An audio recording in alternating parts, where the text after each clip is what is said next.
Bills aimed at regulating hemp up for discussion in Lincoln today. First Alert 6, Philip Catafamo monitored the hearing. He joins us live from the newsroom now with the latest. Philip, break down these two bills for us.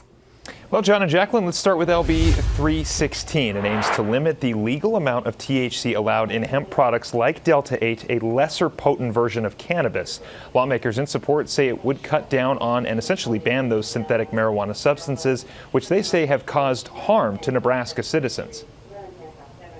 From 2021 to 2024, poison control centers have managed 10,063 delta-8 THC-related exposure cases. That equals between 8 and 10 a day. Here's what this bill does not do. It does not ban CBD products. It does not ban hemp farming. We want our farmers who've invested in hemp farming to be able to continue under the USDA licensing program. And it does not affect those transporting products through the state with the appropriate documentation.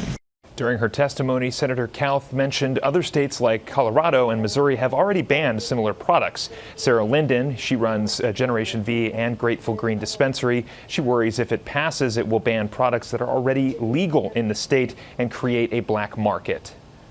Whereas our businesses are self-regulating, we have been imposing minimum age requirements, packaging and labeling restrictions, and proper testing. And we care about the health and safety of Nebraskans, which is why we've collaborated to introduce sensible regulations, which you will hear this afternoon. Rather than an all-out ban on these products, we kindly request that you oppose this bill and support positive regulations such as LB 16 that ensure the safety of consumers while maintaining the revenue, jobs, wages, and taxes derived from the Nebraska hemp industry in this state. I also listened in on the discussion for LB 16 to the Consumable Hemp Control Act. In short, it would create regulation for the sale and marketing of consumable hemp. We will continue to monitor those bills as ones related to kratom as well as they go through the legislature this session. In the newsroom, I'm Philip Catafamo, First Alert 6. Back to you, John.